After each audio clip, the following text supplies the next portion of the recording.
Salut à tous, bienvenue dans l'Antre, on se retrouve aujourd'hui pour une nouvelle découverte de réplique, une nouvelle présentation. Cette fois-ci, il s'agit d'une réplique de poing de chez ICS. Alors vous voyez le petit BLE là, Black Leopard Eye, ça vous dit pas grand chose. Il s'agit de leur PM2, c'est une réplique de pistolet Makarov.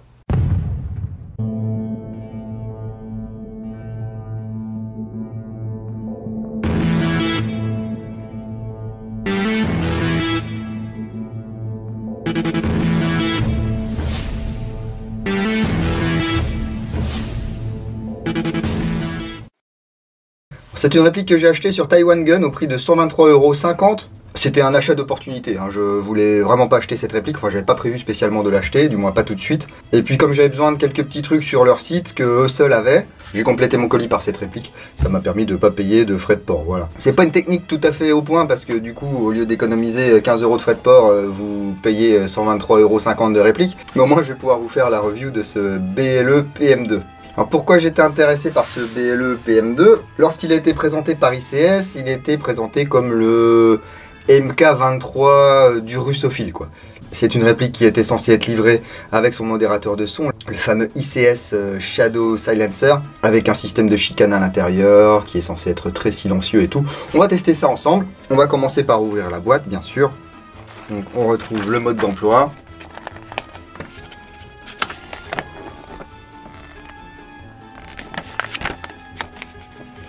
Le Basic Troubleshooting Guide et bien sûr un éclaté de la réplique, ça c'est sympa. Alors c'est une réplique NBB, donc non blowback, il n'y a pas de recul de la glissière lorsque vous tirez, tout comme le MK23. Et ici ils ont rajouté une petite fiche pour la méthode à suivre pour vider les cartouches de CO2. On en reparlera tout à l'heure. On retire la mousse de protection et on découvre la réplique et les différents éléments qui sont livrés avec. Dans un premier temps, on a un chargeur, alors chargeur tout sauf réaliste. Voilà, ce sont des chargeurs type NBB. 13 billes. Alors je regrette un petit peu le prix des chargeurs additionnels. Il faudra compter 23,03 € pour ce chargeur de 13 billes. C'est un ratio prix contenance de billes qui est pour moi pas avantageux et pas intéressant du tout. Les prix que je vous donne sont les prix Taiwan Gun, hein. Ça peut varier en France. Je crois qu'en France c'est aux alentours de 130-135 € le PM2 si vous arrivez à en trouver. Et les prix en Asie je les connais pas. Mais de toute façon, vous allez commander en Asie, vous n'aurez peut-être pas les frais de port gratuits, vous allez certainement vous taper des taxes. C'est peut-être pas forcément avantageux d'acheter ce PM2 hors Europe. Ensuite, on va retrouver une paire de clés Allen, une pour le réglage du hop-up et une pour changer la cartouche de CO2. Ensuite, un adaptateur qui va nous servir à monter le modérateur de son, là, le Shadow Silencer. Le fameux Shadow Silencer, donc ici avec des marquages ICS. Ensuite, on a une tigette de nettoyage et de débourrage. Chez ICS, c'est systématique, hein. Et la réplique que je vais vous présenter tout de suite. Donc le voici, ce PM2, une réplique de pistolet russe Makarov. Alors personnellement, j'utilise celui-ci, le modèle de chez KSC Japan, version 2, depuis quelques années, depuis qu'il est sorti, hein. J'en suis content, la version 1 était un petit peu bizarre. Voilà. Elle n'avait pas fonctionné très longtemps, mais cette version 2 va très bien. Donc bien sûr c'est du heavyweight, c'est vachement plus réaliste que ce modèle ici de chez ICS. C'est fabriqué en grande partie d'alliage d'aluminium, on va retrouver quand même des plaquettes de crosse en plastique. Le revêtement est plutôt brillant. On verra s'il est résistant au fil du temps. Je suis pas certain moi. Vous voyez, il y a déjà un petit éclat ici. Pourtant la réplique n'a pas vu le terrain, hein. Les marquages sont plus ou moins fantaisistes, voilà ici vous voyez. Un petit marquage. Comme c'est gravé au laser, ça ressort couleur alu. Et ici, voilà, les marquages Airsoft, ICS, etc. Donc ça ne fait pas spécialement le bonheur des reconstituteurs. Le numéro de série ici unique. Donc les plaquettes sont noires. On retrouve l'étoile ici soviétique. Et on a un anneau de Dragon ici, je crois qu'il est en plastique également. Voilà, bon la prise en main, hein, c'est du Makarov, hein, c'est un truc d'un autre âge. Mais c'est quand même pas mal. Alors si vous avez des grosses mains, ça va vous gêner.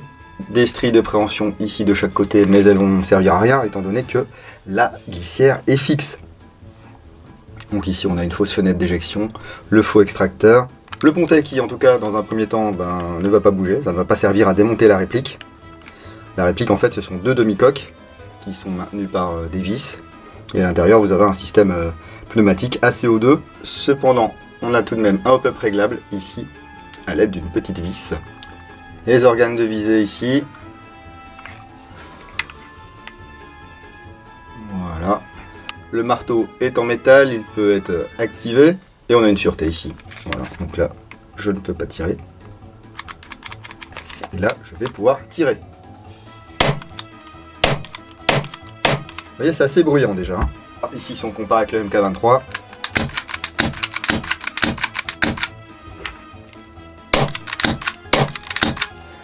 Déjà, ne serait-ce que sans le modérateur de son, c'est pas la même chose. Alors, Makarov oblige, effectivement, c'est une réplique qui est relativement compacte, mais pas si légère que ça, hein, parce que ça fait 810 grammes pour une longueur qui va être comprise entre 165 et 265 mm. Forcément, ça va varier si vous lui installez son petit modérateur de son. Et puisqu'on parle du modérateur de son, je vais vous montrer comment il est articulé. Hop, on dévisse ici. Et à l'intérieur, on retrouve un système de chicane en plastique. Vous voyez, avec des petits trous à chaque fois, qui sont censés rediriger le gaz et donc atténuer le son du gaz et de la bille en sortie de réplique.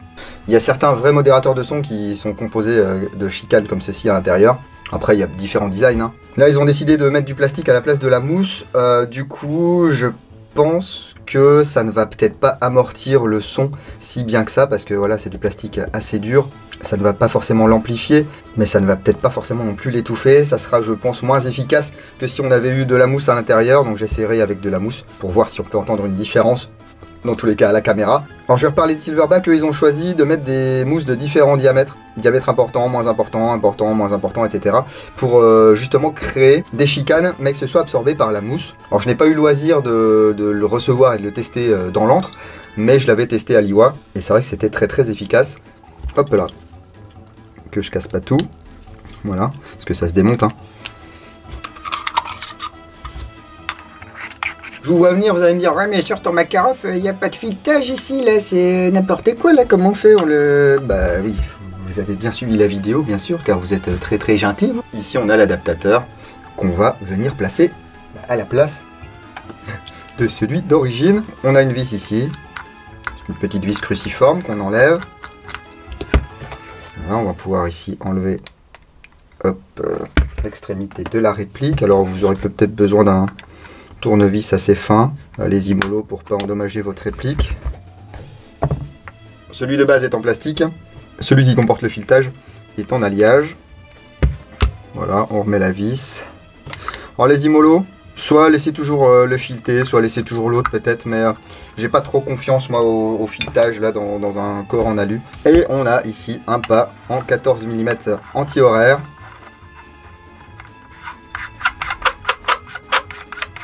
Ce qui veut dire que si je veux utiliser un traceur en partie, par exemple ici mon lighter BT de chez Acetech, eh bien c'est tout à fait compatible. Ça claque, hein. Ça claque pas, hein. Donc voilà, il y a pas mal de gens qui se posaient la question de savoir est-ce que c'était le MK23 du russophile, la réplique de poing du sniper qui allait vous permettre d'être très très discret, etc. Il n'y a pas d'origine, parce que d'origine il claque déjà. Ça n'empêche pas de le mettre dans une petite pochette ou un holster en backup, mais ici vous n'aurez pas le grand avantage du Mark 23 qui est sa discrétion. Mais ça c'était couru d'avance parce qu'avec un système à CO2 vous allez envoyer quoi? Du CO2. Ah, donc même si vous n'avez pas une énergie de sortie qui est très très importante, on verra ça au chronie tout à l'heure, eh bien vous avez quand même toute la patate derrière de votre capsule de CO2. Il faut bien qu'elle soit dissipée quelque part, donc ben, ça va claquer. Alors que sur un Mark 23 vous avez déjà un chargeur à gaz, donc un système moins bruyant en NBB, moins de pression, une mécanique un peu plus soft, donc forcément vous avez un peu plus de discrétion. Hop, on va lui mettre son petit chargeur, donc pour charger les billes, hein. Ici vous avez une planchette élévatrice. On peut la bloquer en position basse. Ici on remplit en billes, 13 billes. Et on appuie sur le petit bouton. Voilà. Fastoche. Le verrouillage est ici. Ici c'est verrouillé. Je vais aller vers l'avant. Ça déverrouille. Il nous reste la question du chargement en CO2 maintenant. Eh bien ça se passe dans la poignée, on enlève la vis à l'arrière, On retire la poignée, c'est facile. Alors, elle est assez souple. Alors, la question que je me pose, c'est est-ce qu'on va pouvoir adapter un grip RS? J'aimerais bien, mais à mon avis, ça va pas le faire, à moins de charcuter un max. Ce que j'ai pas forcément envie de faire. Je verrai. Déjà, je ne sais pas si je vais garder cette réplique. Et puis, je vous ai dit une bêtise tout à l'heure, voyez. Ici, mon tournevis s'aimante là sur le petit anneau de dragon, donc c'est bien de l'acier. Hein. Voilà, j'ai vu des points d'ancrage de l'autre côté, donc ça lève le doute. Eh ben oui, on découvre les gars, hein, c'est fait pour ça. Donc, ici, la vis qui va permettre de percuter la capsule de CO2. Ici, j'ai une capsule qui est en partie vide. Pour ne pas être embêté, il y a une méthode pour vider la capsule. Ici, on tire et on va appuyer très fort sur le marteau.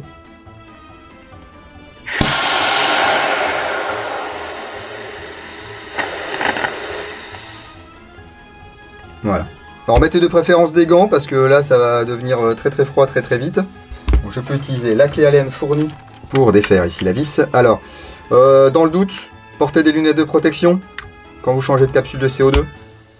Voilà, moi ce que je fais ici, c'est dès que c'est un peu desserré, voilà, j'essaye de la faire zizouner un peu.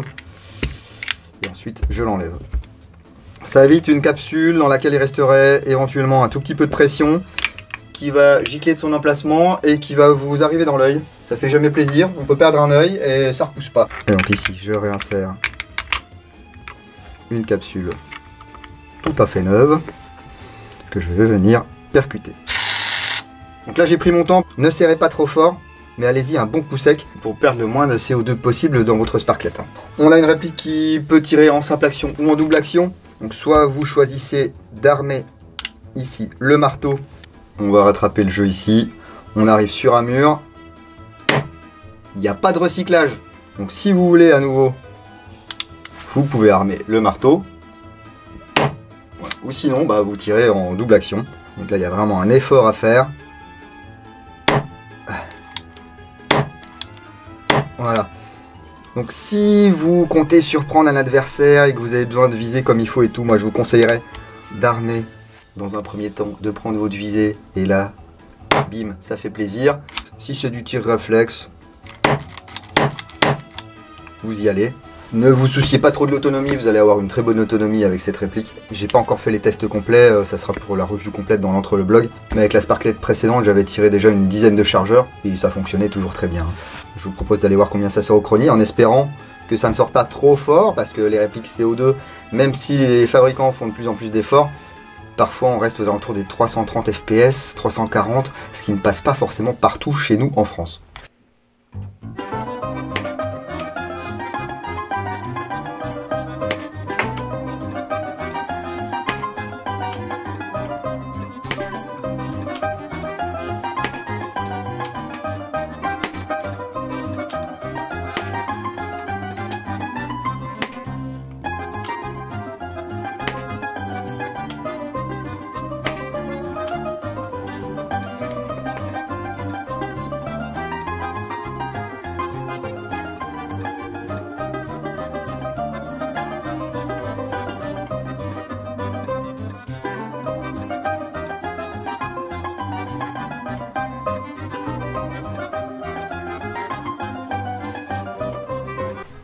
Eh bien écoutez, le moins qu'on puisse dire, c'est que vous serez accepté sur tous les terrains avec ce petit Makarov là. Pour du CO2 NBB, ça tape vraiment pas fort. C'est bien, ICS a compris que voilà, ça servait à rien de mettre des trucs à 2 joules. Ça va pouvoir être exploitable en jeu. Par contre, on verra si au niveau portée et trajectoire, c'est correct.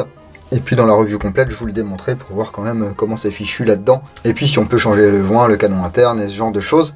Donc voilà, il n'y aura pas besoin de modifier avec des bâtons de sucette, avec des ressorts, couper des trucs, rajouter des trucs pour pouvoir exploiter cette réplique à CO2. Dites-moi ce que vous en pensez dans les commentaires. Voilà, est-ce que vous avez investi dans ce petit PM02 de chez ICS? Est-ce que vous en êtes content? Est-ce que vous en êtes pas content? Est-ce que ça fonctionne bien? Est-ce que ça fonctionne pas? Est-ce que vous êtes déçu? Est-ce que vous êtes très content? Dites-moi tout, voilà, partagez, c'est bien.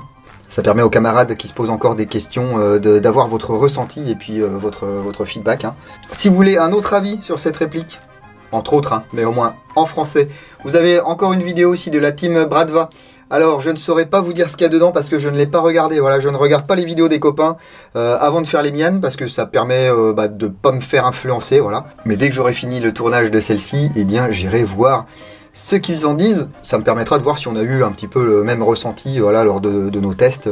Et en plus, eux, ils font des tests de tir pendant leur vidéo de présentation. Donc, ça vous permettra d'avoir un premier coup d'œil, voilà, sur les performances de ce petit Makarov. Donc, pour 123,50 €, est-ce que j'achèterais ça? Écoutez, je l'ai acheté. Bon, pour vous le présenter, certes.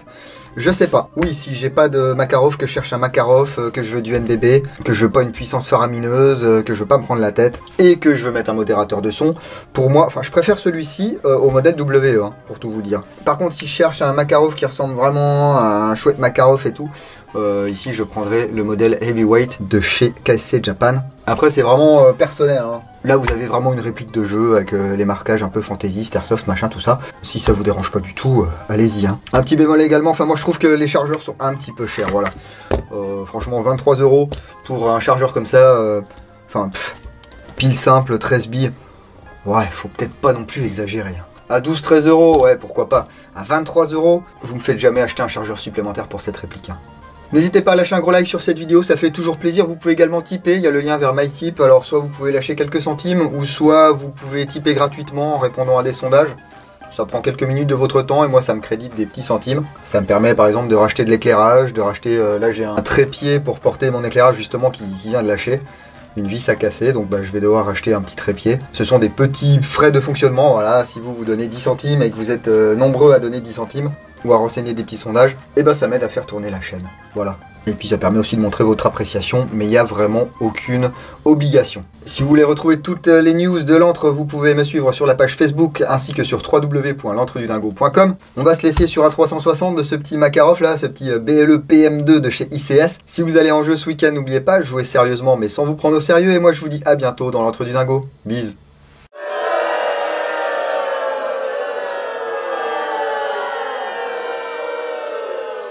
Hop là, wait, je reviens vers vous parce que après avoir fini de tourner cette vidéo et après être allé dans le jardin tirer quelques chargeurs, je me suis aperçu qu'il y avait vraiment zéro effet au pop. Pourtant le système de réglage est on ne peut plus simple. Et du coup je me suis dit je vais quand même regarder ce qu'il y a à l'intérieur. Pour démonter ce Makarov et accéder au canon interne et au joint de hop-up, ça prend vraiment quelques secondes. Il faut enlever ici l'adaptateur, il faut enlever la plaquette, on enlève la cartouche de CO2 bien entendu. On retire 4 vis situées ici, ici, ici et ici. On désolidarise, voilà, la coque. Enfin la demi-coque. Voilà, donc ici on a accès à l'interne. Ici on peut directement retirer le canon, le bloc hop-up.